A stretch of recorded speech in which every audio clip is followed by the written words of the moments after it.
I really wanted to sit down today to make this video once I saw the news that Elon Musk is planning to leave the Department of Governmental Efficiency, aka Doge. If anyone's been watching any of the US news, it's obviously been all over the news all throughout the previous months of Donald Trump's second term as the US president.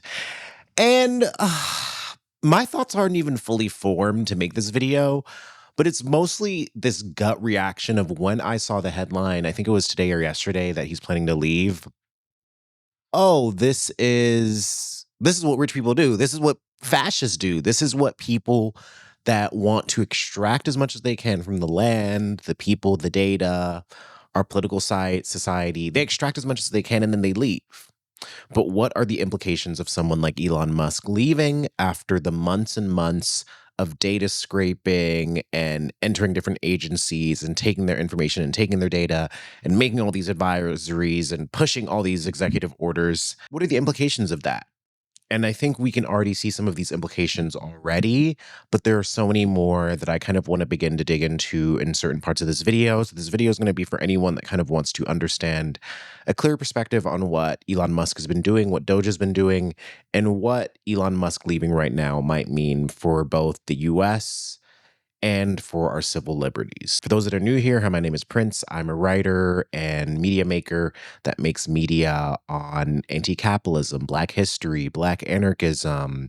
I love telling radical stories, radical narratives. So if you're new here, click the like button, consider subscribing, consider becoming a Patreon member. And if you haven't checked out my Direct Action 101 series, I just put out a security culture video. Keeping in mind all the AI and tech stuff we might dig into in this video, it's all relevant. So check that out if you haven't checked it out already. Elon Musk recently announced that he would be leaving Doge for a number of reasons.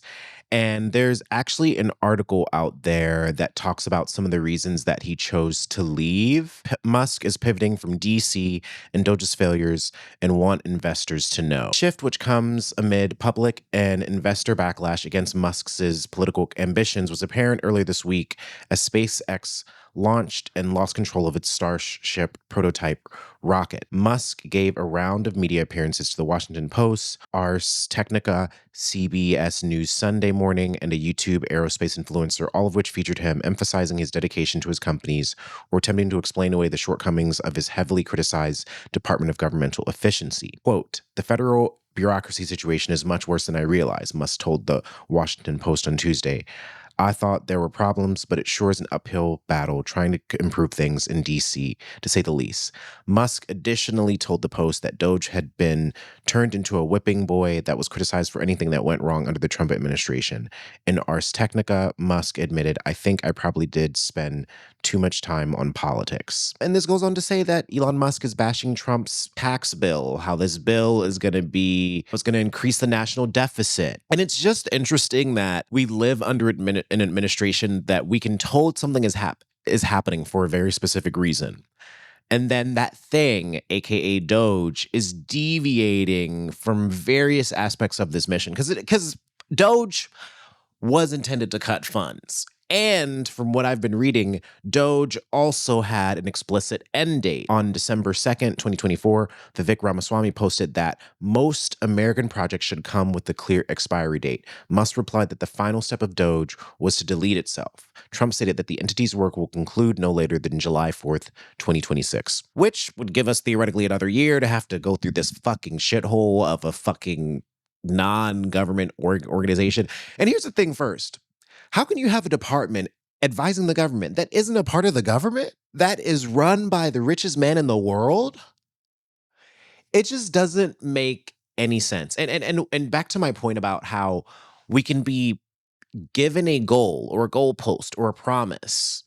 And what fascism, white supremacy does is that it states that goal, it holds the public accountable to believing that goal, and then it changes the goalpost, which I think we can say that Doge has done again and again and again. If the utility is to reduce excess spending, why would we not take money from our military budget? Why would we not take money from our military budget? It's because we want power. It's because we want data. It's because we want information. What's interesting about Doge is that it's claiming to make the government more efficient while also peeling back any of the other illusions about transparency we had. How can a government be transparent if it's not democratic? there is an answer to that, but it's not an answer that you or I will fucking like. I mean, how can a government be democratic if it doesn't have transparency? I think this news just really pisses me off too, because I don't get how wealthy people are always considered right. Like, a lot of people didn't mind Elon Musk being in this position. A lot of people don't mind Trump being in the position that he is in. One, partially because they're like charismatic figures and the fucking alt-right online and whatever the fuck. Really love a charismatic figure. Two, so much of the manosphere right now is about wealth, the acquisition of wealth, wealth as a stand-in for interpersonal value in our relationships and our communities. And this is something fed to us by the patriarchy, right? It's interesting to see these disgusting, horrible, disgruntled white men just winning on these levels, just winning. Elon Musk gave however much money to the Trump administration, got to have relatively unrestricted access to agency after agency after agency of private data. And now we're here. And what does that mean? And what has Doge actually done? And I will say this. They're fucking with things, but did I get my student loans removed from my credit report? I did. I did. I did. I did. I did. I did. I did. I did. I did. I did. I did. Let's talk a little bit about some of the things that Doge has actually done. Doge closely mirrors the goals of Project 2025, a conservative blueprint to overhaul the federal government. Elon Musk and Vivek Ramaswamy criticized unelected bureaucrats and pledged to work with the Office of Management and Budget. On day one, Trump restored Schedule F to speed up the firing of civil servants and nominated Russell Vaught, founder of the Center for Renewing America and key Project 2025 architect, to lead OMB. They're trying to fire people who are, what was this quote? Who are unelected bureaucrats. What the fuck is Elon Musk? What the fuck is Elon Musk? How can you have someone lead a department that isn't run by the government, that was brought in by a president, and it's a businessman that has no history in politics? Yet he's somehow smart enough to like erase things and do all the doohickeys and blah, blah, blah. And so even in the goal of Project 2025 and Doge, the person they hired is antithetical to their actual goal. And maybe this is the weirdness of the alt-right basically saying that they want a smaller but stronger government, which, I mean, there's ideologies that lean towards that, but they want it to be based on our civil liberties being scrubbed away. It's not because the government is inherently violent. It's because they trust the violence the government should be allowed to do. And they believe that the executive branch should be allowed to do more. So they started Doge and they hired someone to lead it that is an unelected bureaucrat. Like, it just doesn't, it really just rubs me the wrong way. It rubs me the wrong way because I'm like, how can you write instructions and then how you're launching something is against those instructions? Earlier this year, less than a week into Trump's presidency, Trump dismissed 17 inspector generals whose job was to audit federal agencies. Some of these inspectors were leading investigations pending legal action against Elon Musk's companies. It's not that we're getting rid of things that are necessarily inefficient. We're getting rid of things that inconvenience the wealthy. So you want to make the government more efficient, but you want to do it by allowing rich people more reign? It doesn't make any sense. It doesn't make any sense. It doesn't make any sense. On January 21st of 2025, Treasury official David Librick denied Doge access to the U.S. Department of Treasury's systems. That same day, the newly confirmed Treasury Secretary Scott Bessent overruled him, prompting Librick to resign. He was replaced by Tom Krause, a Doge member who retained his CEO position of Cloud Software Group. On February 13th, Doge entered the IRS, which operates under the Treasury. Within 2 days, Doge was pursuing access to Integrated Data Retrieval System, a repository containing taxpayers' names, addresses, social security numbers, income, net worth, bank details, donation records, histories of bankruptcy, and identity theft. The IRS has it. Why does a businessman need vital information about millions and millions of people? What could that be used for? For advertising dollars, for marketing, for who you're sending out mailers to? Like, there are just so many implications of like, it's the IRS. It's not your fucking personal business repository of data. And this is where it gets both sensical and nonsensical. We are both under a state of assumed and constant surveillance. I mean, your phone is listening in on you. You have geotagging on, you have geofencing. They can location triangulate you. All of the cookies that different apps and programs are tracking are being sent to corporations. That is being used to market to you. But what does it mean when that same logic is being applied to government data and information? And what does it mean when that data and information is being collected by the most wealthy man in the world? It's bad. It's bad. It's bad. But we're gonna keep going. We're gonna keep going because you need to get a sense of what the scale of all this bullshit is. Elon Musk tweeted, "DEI must die." An internal Doge report obtained by the Washington Post on February 15, 2025, outlined three-phase approaches to ending the DEI purge. And we've seen this. We've seen Trump administration threatening funding for public and private institutions.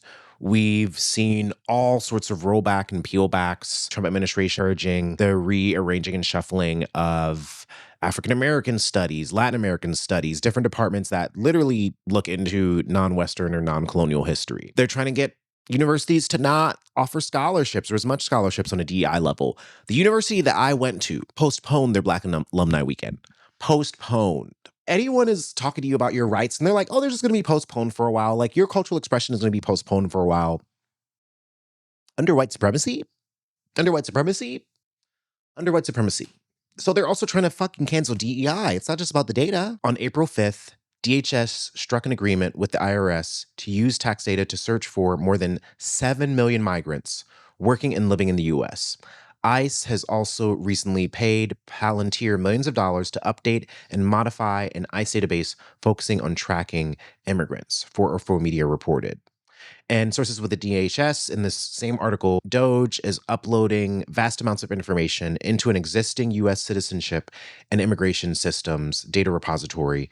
This encompasses immigration case, details, biometric information, tax records, voting data. Experts express concern that this unprecedented data could facilitate real-time tracking and surveillance of immigrants, potentially leading to significant privacy violations. From the research I've done, a lot of the utility of what Elon Musk is trying to do is the part of populism and fascism that's fucked up. And if we look at like Nazi Germany and how an other is targeted, like we can look at the other as Muslims, Arab people. We can look at the other as trans people, as the gays. We can look at the others as criminals.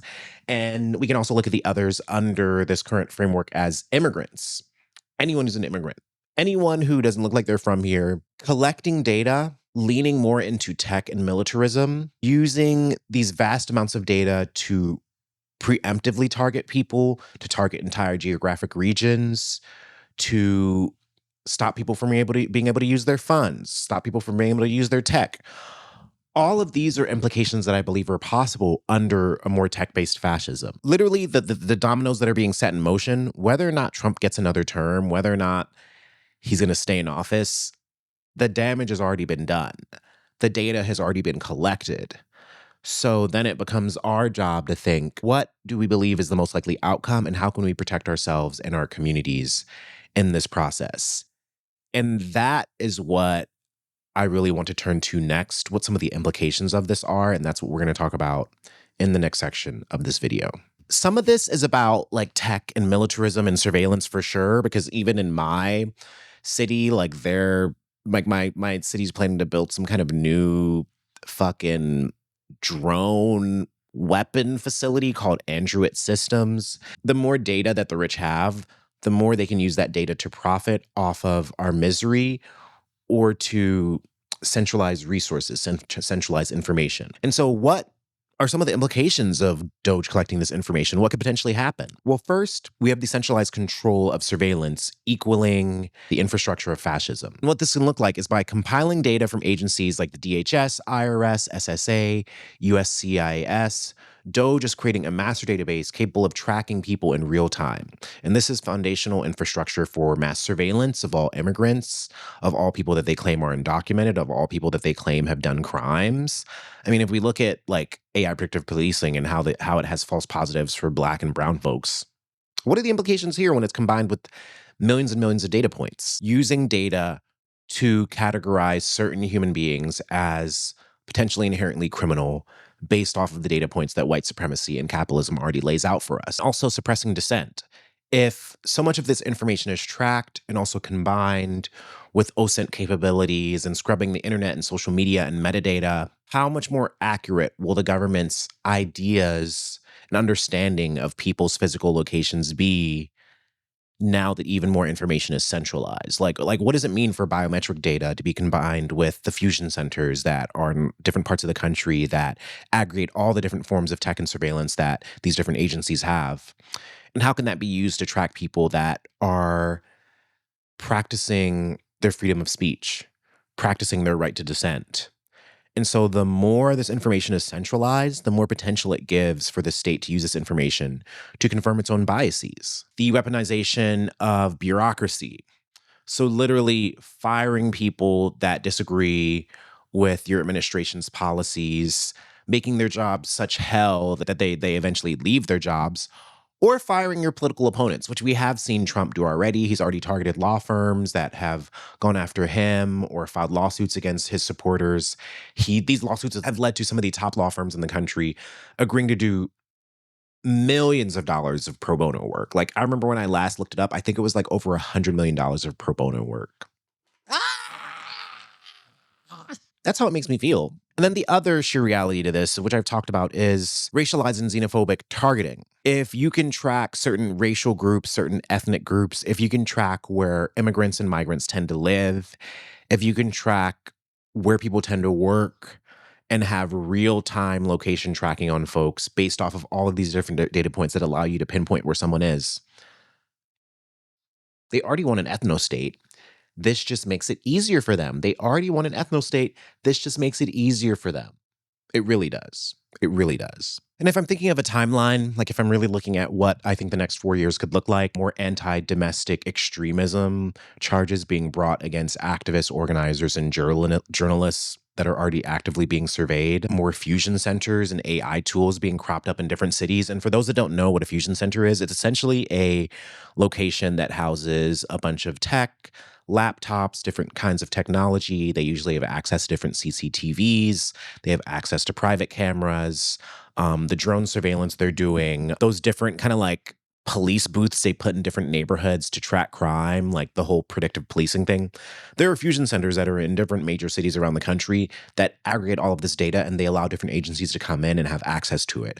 I could see those cropping up even more around the country, especially with this administration leaning more into crypto and tech. Even more than ever, public dissent will then begin to be considered high-risk behavior. There's a much more accurate apparatus of surveillance. There's much more accurate power mapping. All of this information can be used to make people feel fear and to make the idea of dissenting way less logical, which I think is already there, but it can get worse. Because if they could literally like imagine if they could put like a notification on your phone and it could be like, boop, we know you're going to a protest. And I'm like, oh my fucking God. That's why you leave your phone at home. That's why you potentially leave your phone at home. Especially if Elon and Trump's bromance doesn't really end in like a fucking dumpster fire. I could see Musk's companies being tied more into public infrastructure. So SpaceX, Starlink, Grok, Tesla, providing services in the place of public infrastructure. I mean, what is the point of peeling back all of these agencies that are publicly operated that create the conditions and the infrastructure that we have? It's to allow corporations to come in and swoop in and do what they did to prisons, privatize that shit. And then I also fear that one of the goals of this is especially voter suppression and target disenfranchisement. So using AI and tech to target certain kinds of names, housed people, undocumented people, selected voters being automatically removed from the list that the government has. And I want to end this video on a series of questions that I hope will ground us. And some of those questions are, what happens when activists, journalists, revolutionaries are caught up in these systems of surveillance even more? What are the implications of that? Who can save them? Who can even make sure that these systems aren't overreaching, even though they already are? What legal protections exist to protect the public from entities, companies, AI, tech, from being more invested in peeling back our privacy? So much of this is built on the logic of we need to protect our country, community. We need to stop the criminals from coming in. Surveillance doesn't just survey criminals. It surveys everyone. Data isn't just scrubbed for some people, it's scrubbed for everyone. And the implications of this, I fear, are something that we really need to be aware of and to think about. And this is why I'm making these security culture videos now because if surveillance is going to be the new normal, even more than it already is, our new normal needs to be security. Thank you for watching another video on my channel. My camera cut off while I was filming this outro, so you'll just have to enjoy the sound of my voice. I really wanted to make this video just to kind of check in with some of the things that have been happening in the news. Hopefully you found this kind of rambling exploration helpful, and if you want to support, consider becoming a channel member or signing up to be a free or paid Patreon member, and stay tuned for more videos on this channel to learn more about direct action, and comment with any questions that this video left you with. Once again, thank you for watching, and see you next time.